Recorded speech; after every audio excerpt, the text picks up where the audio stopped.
उसने इस्लाम में एक्सेप्ट कर लिया था। तो यानी कि अरब तो फिर अपने साम्राज्य को स्थापित कर पाते खलीफा उमर द्वितीय के समय पर, जब वो राजा दाहिर के बेटे को इस्लाम एक्सेप्ट करवाने में सफल रहे, मतलब राजा तक को कन्वर्ट कराने में सफल रहे, तो फिर तो उनका साम्राज्य बढ़ना चाहिए था।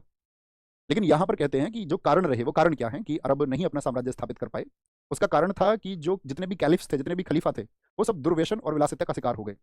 यानी उन्होंने अपना जीवन एक मौज का जीवन चुन लिया कि अपनी सेनाएं हैं, अपने कमांडर हैं सब जगह, पैसा वो लूट करके ला करके देते रहते हैं, तो उनकी जो दूरदर्शिता थी वो खत्म हो गई और उन्होंने अपना जीवन जो है वो भोग विलास का जीवन बना लिया। एक कारण तो ये रहा। एक आप देखते होंगे, एक प्रश्न पूछा जाता है, सब लोग कहते हैं कि जब कासिम भारत में आया या कासिम के बाद के लोग आए तो क्या ये भारत के वीर कहाँ सो रहे थे?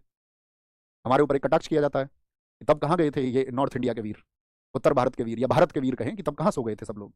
कहते हैं कि भारत में एकता नहीं थी। तो एकता तो नहीं थी, लेकिन एक संगठन बना था अरबों के खिलाफ, जिसने इसको 300 साल तक होल्ड किया कि अरब 300 अगले 300 साल तक सफल नहीं हुए। उस संगठन के बारे में आपको जानना चाहिए। अरबों के मध्य संघर्ष हुआ और यहीं पर याद रख लेना, एक इंडियन ऑर्गेनाइजेशन बनी थी, एक भारतीय संगठन बना था और भारतीय राजाओं ने बनाया था। तो कोई आपसे कहे तो आप कहना इस बात को कि नहीं, भारतीयों का एक संगठन बना था और उस संगठन में कौन लीड कर रहे थे? पुलकेशिन चालुक्य। पुलकेशिन, इनका नाम था विक्रमादित्य द्वितीय। वो मत समझ लेना जो हर्षवर्धन के समय थे, से आए हैं, इनको वहां छोड़ करके आएंगे अरबों को। इसको बोलते हैं नेतृत्व की शक्ति, कि आप आगे खड़े होकर के और एक संगठन बनाएं। क्योंकि हिंदुस्तानी राजाओं पर एक कटाक्ष रहा है कि ये तो आपस में ही प्रतिस्पर्धा करते रहे, लेकिन ये कुछ वीर थे जिन्होंने एक संगठन बनाया। और कहां छोड़ के आए अरबों को? अरबों को छोड़ करके आए वापस गजनी। और जब ये उधर से आ रहे थे कि ये वापस ना आए, तभी पर इन्होंने वहां पर क्या बनाई? फौजी चौकियां बनाई। शोएब अख्तर को क्या बोलते हैं?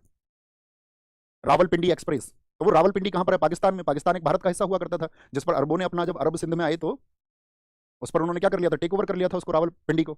तो तब उसका नाम रावलपिंडी नहीं था। रावलपिंडी तो जब रावल जी की सेनाएं गई हैं तो हर 100 किलोमीटर पर उन्होंने 1000 सैनिक छोड़े कि वापस आए तो लड़ना है।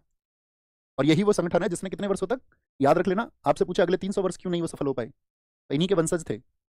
अगले 300 वर्ष तक होल्ड करके रखा, यानी कि रोके रखा। बात क्लियर है? कभी भी दिमाग में क्वेश्चन आएगा कि भाई अरब 700 के बाद में सीधे गजनवी ही क्यों आया 300 साल तक? तो ऐसा नहीं था कि भारतीय राजाओं की एकजुटता नहीं थी, एकजुट हुए और वो एकजुटता काम भी करके गई। बात क्लियर है? बोलो जी फटाफट से। मोहम्मद बिन कासिम के बारे में मत बताइए, और मोहम्मद बिन कासिम के बारे में मत बताइए क्योंकि हमने तो कुरान को पढ़ा है। तो मेरे साथी, उसका सीधा सा मत ये है कि मोहम्मद कोई साथी का नाम था हमारे का, तो हमारे उस साथी ने कुरान को भी फिर नहीं पढ़ा है। इसका तो सीधा सा मतलब ये हुआ ना, कुरान में मोहम्मद बिन कासिम का क्या मतलब है? कुरान में तो धार्मिक शिक्षाएं हैं। कुरान एक पवित्र ग्रंथ है। मैंने आपको क्या बताया था?